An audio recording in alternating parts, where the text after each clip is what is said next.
మన ద్వారా దేవుడు ఏ కార్యాలు జరిగించాలో, మన ద్వారా ఎలాంటి పునాదులు నిలబెట్టాలో, కుటుంబాలు నిలబెట్టాలో దేవుడు మనలను పిలిచారు, నిలబెట్టారు, అభిషేకించారు. దేవుని బిడ్డలుగా మనల్ని నిలువబెట్టి మనల్ని పోషిస్తూ ఉన్నాడు ప్రభు. దేవుని ద్వారా పోషించబడుతున్న మనం ఎంతవరకు నిలబడగలుగుతున్నాం అనేది మనం ఆలోచించాలి. పూర్వకాలంలో క్రైస్తత్వాన్ని నిర్మూలించాలని బాప్తిస్మిచ్చి యోహాను అనేక మందిని మారుస్తున్నాడు, బాప్తిసాలు ఇస్తున్నాడని బాప్తిస్మిచ్చి యోహాను కనుక తీసేస్తే ఆగిపోతుందనే ఉద్దేశంతో బాప్తిస్మిచ్చి యోహాను తల నరికేసి అయిపోయింది ఎంతటితో అనుకున్నారు. అనుకుంటే ప్రభు అయిన యేసుక్రీస్తు వారు సువార్త ప్రారంభించటం, మరి అనేక మంది నిలబెట్టడం కొనసాగించారు. ఈయనేదో మళ్ళీ వచ్చాడు, ఆయన తీసేస్తే ఈయన వచ్చాడు, ఈయన కూడా తీసేస్తే బాగుండని ప్రయత్నం చేశారు, పోరాడారు, సిలువేశారు, ఆయన కూడా చంపేశారు. ఎంతటితో పీడ వదిలిపోయింది అనుకున్నారు, పీడ విరిగిపోయింది అనుకున్నారు. 12 మంది లేచారు. ఎంతమంది లేచారు? 12 మంది లేచారు శిష్యులు. 120 మంది గదిలో పోరాడారు. 12 మందే కాకుండా 120 మంది ప్రభువు దగ్గర పోరాడారు. కనుక వీళ్ళు కూడా నిర్మూలన చేయాలని, చంపాలని ఎన్ని ప్రయత్నాలు చేసినా ఆనాటి దినాల్లో క్రైస్తవులు చిత్రవధ చేశారని మనందరికీ తెలిసిన విషయమే, నేను చెప్పాల్సిన అవసరం లేదు. ప్రభువును విడిచిపెట్టకపోతే చచ్చిపోయిన శవాన్ని బ్రతుకున్న మనిషి చేసి కట్టేసేవాళ్ళు. యేసు ప్రభువుని వదిలిపెడతావా, ఈ శవాన్ని ఓడదీయమంటావా అని. నువ్వేమన్నా చేసుకో, చంపేసుకో, మేము మాత్రం వెనకంజ వేయనన్నారు. ఆ చచ్చిపోయిన శవం కట్టేసిన కొడు కుళ్ళిపోయిన, చెడు వాసన కొట్టిన, పురుగులు పట్టిన అలాగే నీళ్లు త్రాగేవాళ్ళు, అలాగే నడిచేవారు. వాళ్ళు పండుకున్న, కూర్చున్న, నడిచిన శవం బ్రతుకున్న బాడీకి ఎలా కట్టబడి ఉండేది. అయినా నిలబడ్డారు, ఏం చేయలేకపోయారు. 120 మంది 3000 మంది అయిపోయారు. 3000 మంది ప్రపంచమంతా కూడా వ్యాప్తి చెందింది. ప్రపంచమంతా కూడా క్రీస్తు క్రీస్తు క్రీస్తు నాదాలతో, జయధ్వనులతో, గంభీరధ్వనులతో సాగుతుంది. దేవుని యొక్క కృపలో మన సహవాసం కూడా దేవుడు నానాటికి అభివృద్ధి పరుస్తున్నాడు, ఆశీర్వదిస్తూ ఉన్నాడు, నిలబెడుతూ ఉన్నాడు. కానీ దేవుడు నిన్ను ఎందుకు ఏర్పాటు చేసుకున్నాడు? దేవుడు నిన్నెందుకు నిలబెట్టాడు? దేవుడు నిన్నెందుకు పాత్రధారిగా నిలబెట్టాడు అనేది మనం ఆలోచించవలసిన విషయం, జరిగించవలసిన విషయం. 2 దశలోనిక పత్రిక 2వ అధ్యాయం 4వ వచనంలో, 2 దశలోనిక పత్రిక, బైబిల్ గ్రంథం ఉన్న వారందరూ తెరిచి చూడండి. పురాతన కాలంలో, ప్రారంభ దినాల్లో భక్తులకు సమయం ఇచ్చేవాళ్ళం మేము. వారు వచ్చి మా వెనకున్నారంటే గంట సేపు చేసే ప్రసంగాన్ని 10 నిమిషాలు, పావు గంటలను ముగించి టక టక టక మన మనసులో అవన్నీ 3 గంట చెప్పే ప్రసంగాన్ని పావు గంటలోనే ముగించేసేవాళ్ళం. సమయం ఉన్నప్పుడు పావు గంట చెప్పే ప్రసంగాన్ని గంట చెప్పేవాళ్ళం. నాన్ స్టాప్ వస్తుందంటే, సూపర్ ఫాస్ట్ వస్తుందంటే పాసెంజర్లన్నీ పక్కన పడేస్తున్నారు. కానీ ఈనాడు దినాలు ఎలా ఉందో చేసా, నువ్వు సూపర్ ఫాస్ట్ అవ్వు, నువ్వు నాన్ స్టాప్ అవ్వు, నేను పాసెంజర్ అయినా ఆ తర్వాత నువ్వు వెళ్ళాలి అంతే, నువ్వు కదలటానికి వీల్లేదు. నువ్వు సూపర్ ఫాస్ట్ అవ్వు, నాన్ స్టాప్ అవ్వు, ఏమన్నావు, నా తర్వాతే నువ్వు వెళ్ళాలి. నేను సేవకుడినే. స్తుతికూటాలకు వెళ్ళినా, మీటింగ్కి వెళ్ళినా మొదట ప్రార్థన చేస్తున్నారు. ఆయన చెప్పమనేది వాక్యం చెప్పమన్నారు. 10 నిమిషాలు, పావు గంట చెప్పమన్నారు. మొదట ప్రార్థన చేస్తాడు, వాక్యం స్టార్ట్ చేస్తాడు, పాట స్టార్ట్ చేస్తాడు, మళ్ళీ తర్వాత ప్రార్థన స్టార్ట్ చేస్తాడు, ముగింపు ప్రార్థన. నీకు ఇచ్చిన సమయం ఎంత? అధ్యాయం అంతా చదివేస్తాడు. మళ్ళీ నీకు ఇచ్చిన సమయం ఎంత? నేను వాక్యం చెప్పమన్నాడు, వాక్యం చెప్పు. ప్రార్థన చేయమాక. ప్రార్థన చేయమంటే ప్రార్థనే చేయి. నువ్వు ప్రార్థన చేస్తే నువ్వు వెళ్ళే ముందే మనసులో చేసుకో.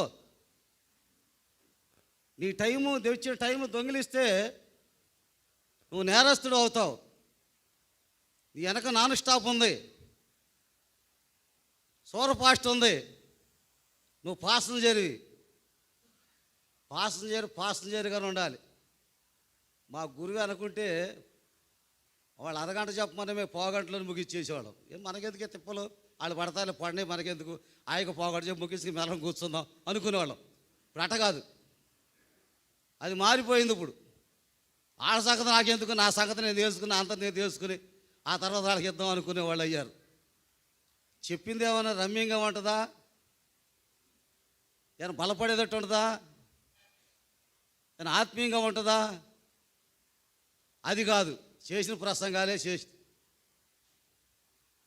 ప్రసంగాలే. కనుక మీటింగుల్లో కానీ, స్తుతికూటాల్లో కానీ మీకు ఎంత టైం ఇస్తే పెద్దోడైనా చిన్నోడైనా ఆ టైం అనుసరించాలి.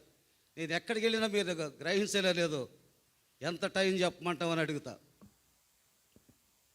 40 నిమిషాలు చాలన్నారంటే కరెక్ట్ అనే టైం చూడకుండా నేను 40 నిమిషాలు ఆగిపోద్ది నా బండి. దేవుని స్తోత్రం, పాట పాడినా, ప్రార్థన చేసినా, వాక్యం చెప్పినా ఆ 40 నిమిషాలకే నా బండి ఆగిపోద్ది. కూర్చున్న తర్వాత ఆశ్చర్యపోతాను నేను చాలా సందర్భాలు. దేవుని కృపలో దైవజనుడు ఇది ఆలోచించకపోతే నీ ఎదుగుదలలో నువ్వు దీవెని పొందటం కాదు, అందరి చేత దీవించబడేవారు ఉండాలి. సేవకుడు చిన్నవాడైనా పెద్దవాడైనా దీవెని పొందేవాడు ఉండాలి. అందరినీ సంతోషపరిచేవాడు ఉండాలి, అందరూ సంతోషాన్ని పొందేవాడు ఉండాలి. మనందరం దైవ సేవకులమే. మనుషులు సంతోషపెట్టేవారు ఉండకూడదు, దేవుని సంతోషపెట్టేవారు ఉండాలి. జనేవారు పుట్టిన దగ్గర నుంచి మద్రాసులో ఎప్పుడు కూడా 2 రోజులు 3 రోజులు కూడా ఉండాలి. నేను ఆ శని ఆదివారం తప్ప ఉండలేకపోతున్నాను. లోకల్లో ఉన్నవాళ్ళు ఆదరవలేకపోతున్నారు. విశాఖపట్నం అమ్మగారిని అడిగా నేను ఒక సందర్భంలో, అమ్మ బాల్య దినాల్లో, ప్రారంభ దినాల్లోనే ప్రార్థనలు మాకు బాగా జరిగినాయి, ఏకాంతంలో పోరాడేవాళ్ళం, ఎక్కడికైనా వెళ్ళి మళ్ళీ నైట్కి చేరిపోయేవాళ్ళం, ప్రార్థన చేద్దామన్నా కుదరట్లేదు.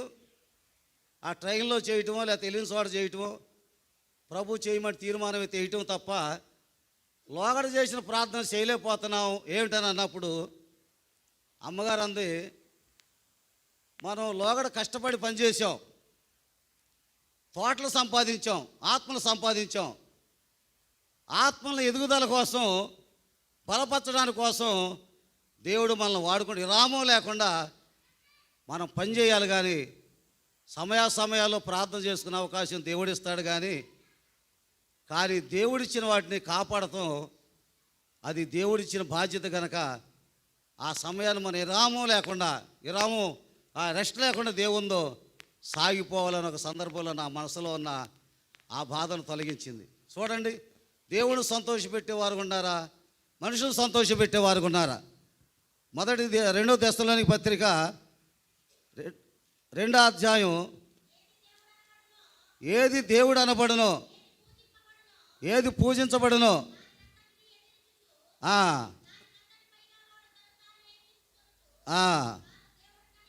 సారీ 1 దెస్సలోనిక పత్రిక 2వ అధ్యాయం 4వ వచనం చదువుకుందాం.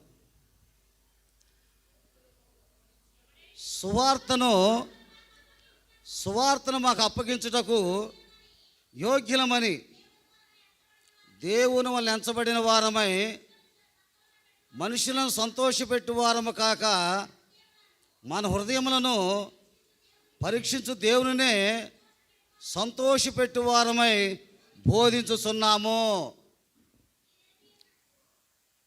సువార్తను మాకు అప్పగించుటకు యోగ్యులమని దేవుని చేత ఎంచబడిన వారమై సువార్తను బోధించటానికి యోగ్యులకు అప్పగిస్తాడు దేవుడు. ఎవరు యోగ్యులుగా ఉన్నారు? వీళ్ళు దేవుని చేత పిలువబడిన వారు, దేవుని చేత పంపబడిన వారు, దేవుని చేత శుద్ధి చేయబడిన వారు, దేవుని రాయబారులు, దేవుని పరిచారకులు, దేవుని నిర్ణయాన్ని కొనసాగించేవారు, ప్రభువును సంతోషపెట్టేవారు.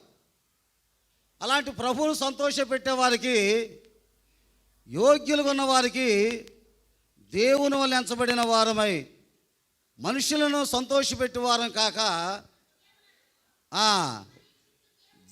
మన హృదయములను పరీక్షించు దేవుణ్ణి సంతోషపెట్టేవారమై బోధించుతున్నాము. హృదయాలను పరిశీలించే దేవుడు, హృదయాన్ని తెరిసే దేవుడు, కన్నులను తెరిసే దేవుడు, మనస్సును తెరిసే దేవుడు, నీ చెవులను తెరవ చేసిన దేవుడు గురించి నువ్వు బోధిస్తే దేవుడు సంతోషపడతాడు. కనుక మనుషులు సంతోషపెట్టేవాడుగైతే నీ యోగ్యుడు కానే కావు. మనుషులు సంతోషపెట్టేవాడు, మనుషుల కోసం నిర్ణయించబడినవాడు, మనుషుల కోసం ముందుకు సాగేవాడు, వాడు దేవుని యొక్క హృదయాన్ని పరిశీలించే దేవుని బిడ్డలకు బోధించలేడు. దేవుని హృదయాన్ని పరిశీలించే ఆ దేవుని బిడ్డలు బోధించేవాడుగా నిలబడాలి నువ్వు. ఎవరు దేవుడు హృదయాన్ని నిర్ణయిస్తున్నాడు, పరిశీలిస్తున్నాడు, ఎవరిని దేవుడు కోరుకున్నాడు, ఎవరిని దేవుడు ఎన్నిక చేసుకున్నాడు, ఎవరి కోసం దేవుడు ప్రాణాన్ని అర్పించాడు, దేవుడు నా కొరకు ప్రాణాన్ని అర్పించాడని ఎవరైతే వినయభక్తి కలిగిన వారు ఉంటారో, దేవుడు నా కోసం త్యాగం చేశాడు, ప్రభువు నా కొరకు కన్నీరు కాచాడని ఎవరైతే మనస్సును తెరిచి, హృదయాన్ని తెరిచి, కన్నులు తెరిచి, చెవులు తెరిచి ఆయన వైపు చేతులెత్తి ఉంటారో అలాంటి వాడికి బోధించేవాడుగా ఉంటాను. అనేక మంది బోధించేవాడు ఉన్నాం, పనికిమాల అందరికి బోధించేవాడు ఉన్నాం. ముత్యమైన తీసుకెళ్ళి పందులు ఎదుట వేయకండి అన్నాడు, నీ ప్రయాసం అది వ్యర్థమైపోద్ది అన్నాడు. నీ నోటితో వచ్చిన మాట, నీ నోటితో వచ్చిన పలుకు త్రోవ ప్రక్కన పడినా ప్రయోజనం లేదు, ముళ్ళ పొదల్లో పడినా ప్రయోజనం లేదు, రాత్రి నేలను పడినా ప్రయోజనం లేదు. మంచి నేలను పడే విత్తనంలాగా, మాటలాగా నీలోంచి మాట, నీలోంచి వాక్కు అలాంటి అనుభవం కలిగిన వాడుగా ఉండాలి. అలా ఉండాలంటే పరిశుద్ధాత్మ శక్తిని పొందగలిగిన వాడుగా ఉండాలి. పరిశుద్ధాత్మ శక్తి విషయంలో 3 విధానాలు ఉన్నాయి. మొదటిది ఏమిటంటే, పరిశుద్ధాత్ముడు నిన్ను ప్రేరేపిస్తాడు, నిన్ను పట్టుకుంటాడు, నీ లోపాలను నొప్పిస్తాడు, ప్రభు పాదాల దగ్గర చేరుస్తాడు. నీవు మారు మనసు రక్షణ అందేటట్లుగా పరిశుద్ధాత్ముడు నిన్ను నడిపిస్తాడు. ఆ మొదటి నడిపింపు నీలో ఉంది, మనలో ఉంది. అది మొదటి నడిపింపు. అంతటితో ఆగిపోతే నీ జీవితంలో ఎదగలేవు, నీ జీవితంలో బలపడలేవు. ఎన్ని చెప్పినా నీకు అర్థం కాదు, ఎన్ని బోధించినా అర్థం కాదు. ఇది మహాసభ, దేవుడు నిర్ణయించిన సభ, దేవుడు ఎన్నిక చేసిన సభ. ఖర్చు పెట్టి ప్రయాసపడి నెల రోజు భారం తీసుకుని సేవకులు బలపరచాలి, సేవకులు సమకూర్చాలి, సేవకుల్ని దృఢపరచాలి అనే దృక్పథంతో ఆశతో ఈ భారాన్ని తీసుకున్నారు. దీనిలో నీవు పాలు పంపులు పొందుకోకుండా నీ సొంత కార్యాలను వెళితే నువ్వు యోగ్యుడు ఎలా అనబడతావు? దేవుని హృదయాన్ని పరిశీలించే ఆత్మలకి నువ్వేం బోధించగలవు? మంచం మీద ఏమన్నా ఉన్నావా? లేవలేనట్టుగా ఉన్నావా? నడవలేని వాడికి ఉన్నావా? నాగలకు దూర ప్రాంతాల్లో ఉన్నావా? లాలేని పరిస్థితిలో ఉన్నావా? నీ భార్య మంచం మీద ఉందా? నీ బిడ్డల మీద మంచం మీద ఉండారా? నీ కుటుంబాల మరణాలు జరిగినాయా? ఎందుకు దీనిలో నువ్వు హృదయాలు పరిశీలించే ఆ హృదయాలకు బోధించేవాడికి నిలబడలేకపోతున్నావు? చిన్నవాడైనా పెద్దవాడైనా సోవర్ పాస్ట్ అయినా ఎలాంటి వాడు అయినా హృదయాలను పరిశీలించే దేవునికి బోధించడానికి నిన్ను నన్ను నిలబెట్టాడు, చేశాడు. ఆ కార్యంలో, ఆ విధానాల్లో ఇది మహాసభ. నేనైనా మహాసభ అనుమతి తీసుకుని నడవలసిందే. చిన్నవాడవైనా పెద్దవాడైనా పెద్దవాడిని వెనకాల కూర్చోబెట్టాడు, నాయకుల్ని. ఒకవేళ నేను పెద్దవాడినైనా నేను చేసేస్తాను, నేను వెనక తీసేస్తానంటానికి నాకు ఛాన్స్ లేదు.